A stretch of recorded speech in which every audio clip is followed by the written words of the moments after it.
Hello, all my beautiful Cinnabar moths, or any kind of moth you'd like to be. Thank you for joining us this week on the Writer's Triangle. And today we're going to talk about what makes a great portal fantasy. And y'all know, if you've been listening to the podcast on a regular basis, and I hope that you have, and thank you if you have, that I absolutely love portal fantasies. And if y'all follow the press, you know that I absolutely love portal fantasies because we published 3 portal fantasies back to back to back for August, September, and October, just because they speak to me.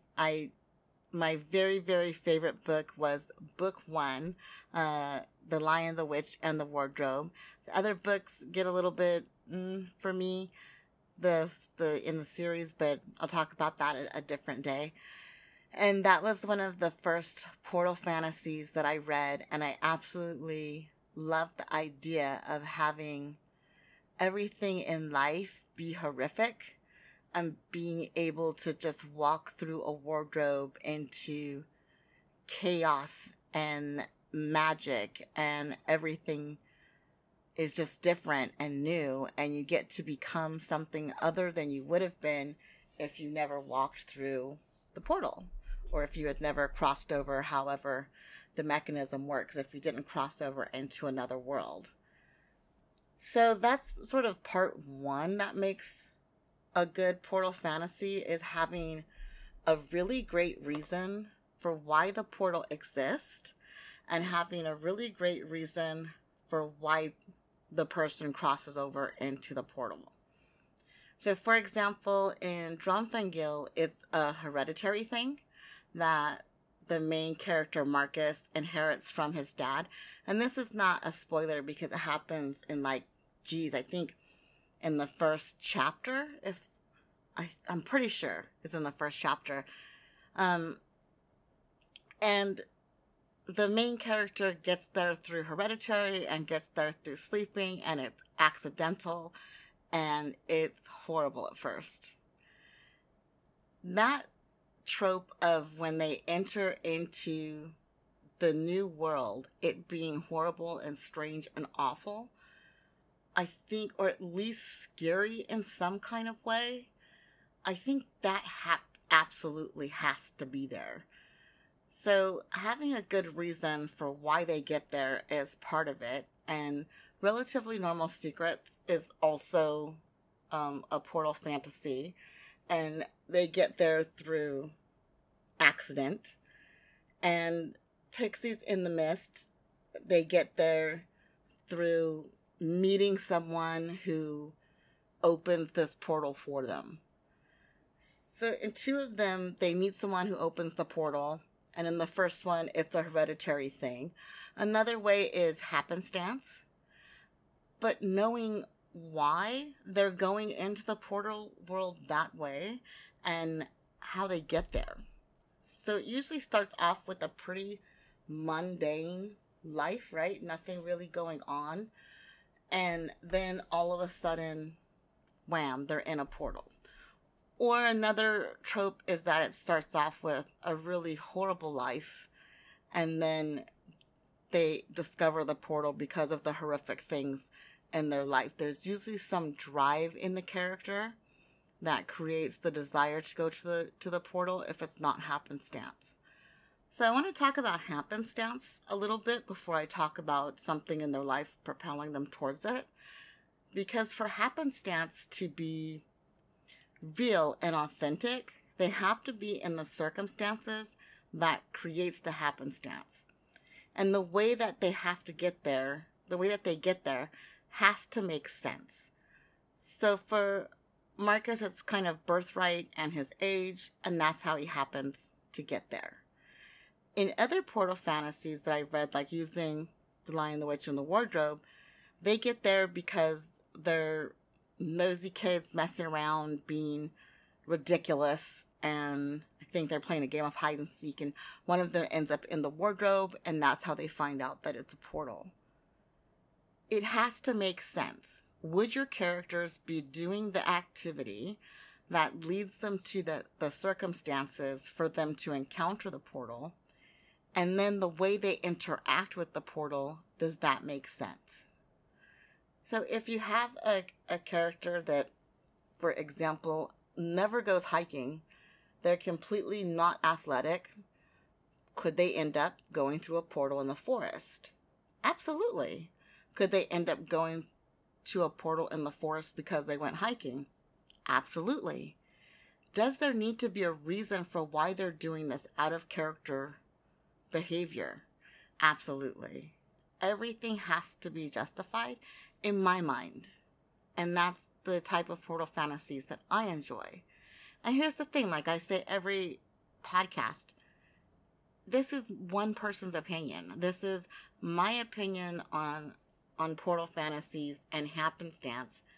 The person has to get there for some reason. So I don't care if they're abducted and they end up in the forest and they're trying to escape and boom, they end up in a portal, going through a portal. Just get me there in a way that makes sense, in a way that I can follow. Because if you're describing a sedentary character and then you have them acting really athletic and doing something really athletic, that's not going to flow. That's not going to have what I consider to be character continuity. And character continuity is either continuous behavior or changes in behavior that are explained to the reader so that I can go on this journey with you. Don't leave me out of the fun. Don't leave me wondering, okay, how did this sedentary person end up in the forest? So, for example, using me, I am what I consider to be living the life of a sick Victorian child because I'm almost completely bedridden. So if you were going to write me going through a portal that happened in a time that happened in the woods, for me, I just can't see how I would get to the woods personally. Because getting from the car, like I could absolutely drive to the woods, and then getting from the car into the forest, I don't see how that would happen. And I have a compromised immune system, so I really don't go into forests at all. But I did watch this one, I think it's a French show, and I think it's called Into the Dark. And they did have a character who had really bad allergies and didn't like the forest and was just really timid and would never be in the forest, end up in a forest. And how they got there made sense to me. So make it make sense. Make how your character gets from A to B, from their everyday life to the portal, make it make sense. I think situational portals are easier to do. Happenstance portals, I think, are a little bit trickier because they're not situation based in my mind. Happenstance is just you're walking along, bam, you're in a portal. And then the other types of portal where it's the difference between happenstance and circumstance. I think if your circumstances puts you in a place where there's portals everywhere, then you're going to eventually go through one of those portals, and that's just going to happen because you're in the place, you're in the circumstances where you're surrounded by portals. Situation is you're in a situation where you come encounter with the portal and then you cross through it. And then there's hereditary where you inherit it, and there's all sorts of lots of different ways to get there and how you get through the portal. Like, it could be that you come of a certain age and then boom, you get into you are able to pass through portals that someone tells you about or something like that. So the first part of having a really successful portal fantasy is having the characters get from here, where they are now in the real world, to the portal in a way that the reader can follow. It doesn't have to make sense. It doesn't have to follow any rules other than your reader needs to be able to follow along with it. And some people who write portal fantasies do a really good job of having it be a mystery and not letting the readers follow along with it. Those are valid choices to make as a writer. I'm not trying to squeeze anyone's shoes. But I'm saying for me, if you want me to get to into a portal fantasy, you have to get my buy-in on how they get there. And that's step one for me. If I don't understand how they're in the portal fantasy, how they're in the portal, how they crossed over to the other world, I'm lost and I'm not into it. I'm like, I'm out of here. It's going to be a do not finish for me because I will have lost interest. And again, I'm one person, and you can say, you know what, and say it in the comments if you have a good reason for why you like being lost or why you like writing a really confusing beginning to a portal fantasy, because there is a market for that and people do read it. I'm just not one of those people, right?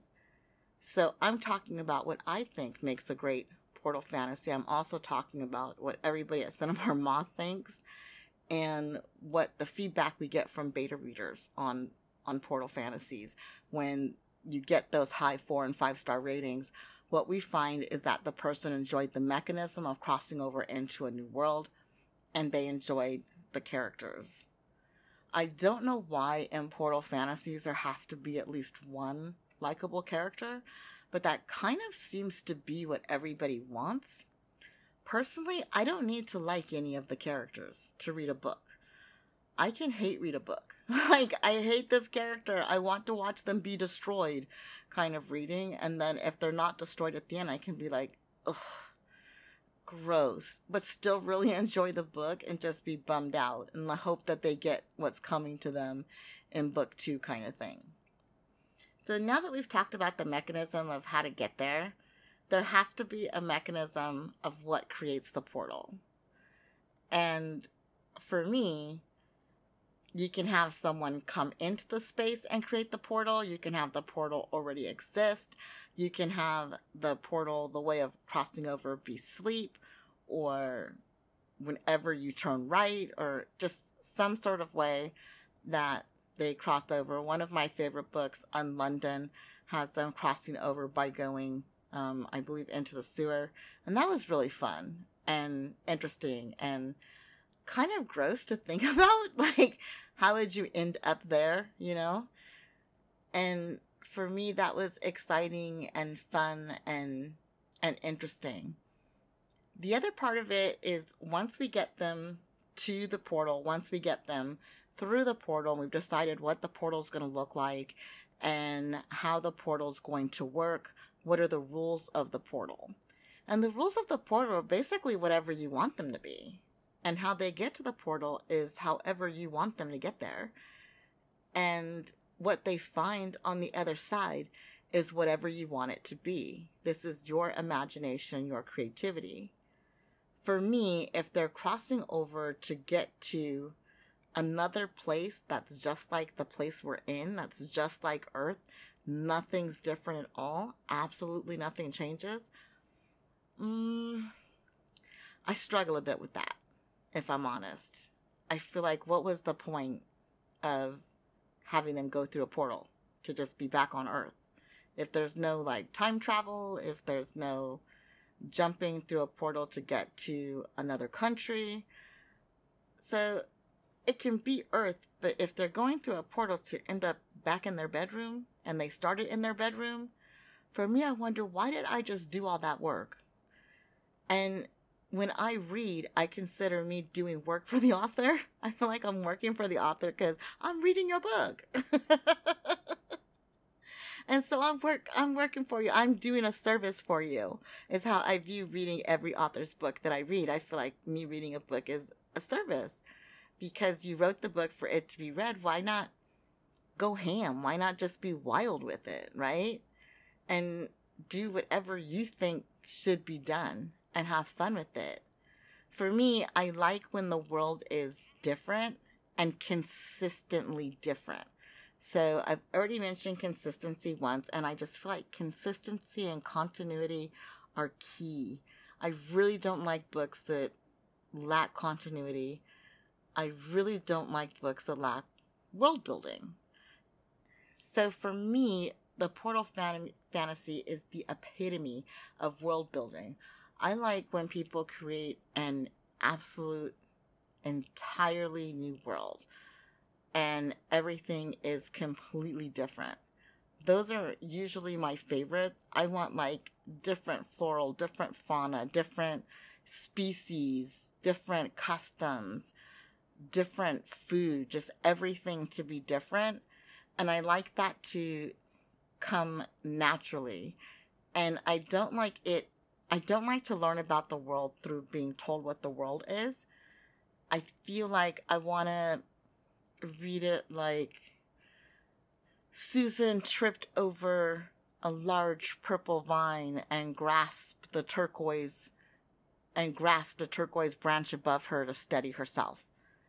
That to me is like, okay, we've got these different colors of some sort of vine or tree, and I'm not sure what. And Susan looked at, the green lake, wondering if she could drink from it, but she was so thirsty, she had no choice. She knew either way she'd die, kind of thing, and have her drink from it. Rather than having characters tell each other about the world, I'd rather have them experience it and then have some of the nuances of the world in conversation, but not the majority of it. And I don't want that new worldness to wear off. I want it to be consistent and throughout the book, and for there to be continual references of it. For example, in Drumfingil, there's a reference to the different food that happens many, many chapters into the book that reminds you beyond the characters that they're in a different world. And I thought that was really clever. And in Relatively Normal Secrets, the world, you're reminded of the world being different through different actions that they're taking and different settings that they're in, and the way that the mystery of the book is being delivered. And with Pixies in the Mist, you're reminded of it being a different world through all of the actions and settings are, I want to say, Earth adjacent and sort of Earth with a twist. And I liked that. I liked that, okay, this is something completely different. This doesn't feel like Earth. This doesn't feel like my house. It doesn't feel like the character went from their house to their house. Another type of portal that I really enjoy is a portal to move through time, or a portal to move through place, like to travel. A portal to move through time, you really need to make sure that you have all of your time references down. Even if you're doing something that is supposed to be set in the 80s, I believe Not My Ruckus is set in the 80s, and I know that Chad did a lot of research about the 80s, even though he was a young person during that time. But someone like me, I remember the 80s really well. And I also have a fascination with the 30s and the 20s. And everybody has a time period that they're fascinated with. So it helps keep the reader, if you're going back in time, it helps to keep the reader in the story if there aren't any consistencies. It's like, what type of communications did they have available to them? What type of food was available to them? What did houses look like? What did travel look like? All of those things need to be really consistent when you're doing time travel into the past. When you're doing time travel into the future, you have a lot more leeway if your portal goes to the future. And that leeway, though, does need to have some way for us to understand how what happens and what's going on today turns into that future, or it can be something wildly different. What I struggle with is when there's a toe in both. And so for me, The Man in High Castle, I just don't get it. It confuses me. And so I know it's hugely popular. I know this may be just like a really unpopular opinion. And I know it's not a portal fantasy. I know it's a alternate future. But I can't get there.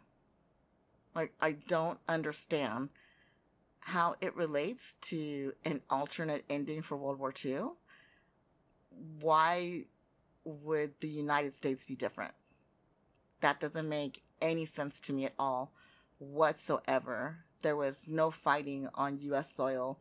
There was no plans to fight on U.S. soil. And the U.S. was so slow to fight, to get to fight on the European front. And I think that if the Germans had won, what about the Japanese? I don't know. And so you see how my mind works and how I'm just like, I have all of these what ifs. So I can never suspend disbelief because I just don't buy it. It's not authentic to me in any way. And I know I might have, because I don't know if it's the man in High Castle, the man from High Castle, or I know it's some High Castle and man configuration, but I just really don't like it at all. I think it's hugely popular, so I think my opinion of me saying this is not shocking and it doesn't affect anyone's enjoyment of it. I'm not telling anyone not to engage with it. I'm just saying it's not for me. And that goes down to world building in a way that's consistent and believable, and that makes sense to the readers and how you get them there. And a lot of readers just get there quick with the High Castle. I didn't. I'm completely lost. The reason that I keep mentioning that and saying that is because it shows the gulf that can exist between one person and everybody else. So my one opinion doesn't change anything and shouldn't change anything about your writing unless you're writing a portal fantasy to send to me. If you're writing a portal fantasy that you want to submit to Cinnabar Moth Publishing, then it's got to make sense. I don't like confusing, disjointed stories. I can't get past them. I have dyslexia, so reading for me, I have a lot of tricks that I use to read. And it's really difficult for me when things are jumbled on purpose because my mind takes a lot of things and just jumbles them anyway. So I need as much clarity in writing as possible for me to get from point A to point B successfully and to enjoy the book. So with world building, know your world. Do the 5 senses. What does the world smell like? What does it taste like? What does it sound like? What does it feel like? What does it look like? And incorporate that throughout the book. And you can incorporate it with any type of narration that you're doing, but really make sure that you're putting in enough information to transport the reader. And that goes for any story when it comes to world building. You really need to transport the reader to the place that they are. And with Pixies in the Mist, with Thraster, there was a lot of work on what is the mist? What is the texture of the mist? Is it mist like when it rains? Is it mist like a misty morning? Is it mist that exists in this world? Or is it a completely different kind of mist? And if it is, that needs to be explained so that the reader can travel into the mist, know where they're going, and have some signposts. And that's what world building does. And world building in a portal fantasy, I don't believe you can have a successful portal fantasy without world building. I just don't. This is the one thing that I think everyone would agree with, is that if there's no world, unless they're going into a space that there's nothing and there's no world, and that would be a trippy book to read, but I think I would read it kind of thing. It's not going to work if you don't like titillate my senses, if you don't immerse me in this new place that I've arrived. And I think that goes for any place, right? You want to know where the person is in time and space. And for me, that's one of the things that my dyslexia affects, is not understanding time and space along with reading. So if you give me a book with no signposts and no anchoring, then I can't get into the book and I can't read it because I don't know where I am and I just feel discombobulated and confused the entire time. And I don't tend to read books that confuse me. I don't enjoy them. So the long and short of it, I guess, is what makes a good portal fantasy is, one, having a portal. What's your portal? And two, knowing, what does the portal do? Does the portal transport them to a different world? Does the portal transport them to outer space? Does the portal move through time? Does the portal simply allow them to travel, or does it do all of the above? And letting the reader know this is what the portal does, and this is how the portal functions. And you let the reader know that by having your characters experience that. And if the portal does multiple things, I kind of feel like there needs to be multiple trips in and out of the portal to understand that, rather than trying to pack everything into the first trip. Write it and trust your readers to hang in there and get to the next thing that the portals does. I don't like when, okay, we're traveling through time, we're traveling to space, we're traveling, like all of this different type of travel on top of each other. It's tricky to write well. It's tricky to write well and keep clarity and continuity. So I feel like a simple first trip, love it, get it, I know what this portal does. Have it do something different on the second trip, right on. Love it, I get it. I know that this is what I think of as a trickster portal, where you can't go to the same place twice or whatever through this mechanism. And I feel like you have to know, can your characters come back? Are they going to come back into this real world, and what the time difference is? Is a day in Portaland a day here on our side of the portal? And if so, then if the characters return, time has to have passed. It can't have stayed still, and I need to know how much time has passed. Once you get on the other side of the portal, I need a fully fleshed out world. I want all 5 senses immersion, and I want to believe it. I want it to be authentic, and I feel like consistency creates authenticity. So for me, if the leaves are going to be, if the floral and fauna are going to be unusual colors, and the food is going to be unusual shapes and colors, I say get into it and lean into it and give me lots of different colors, give me lots of different shapes, but don't give them to me all at once. Like I love the first visit being just a bop over for a few minutes and then back out. And I also enjoy the first trip being the forever trip, or the first trip being, okay, I've entered the portal and now I'm going to be here the rest of the book. Either way, pacing is key, and not info dumping is key. Nobody can explore everything in a space in a couple of pages.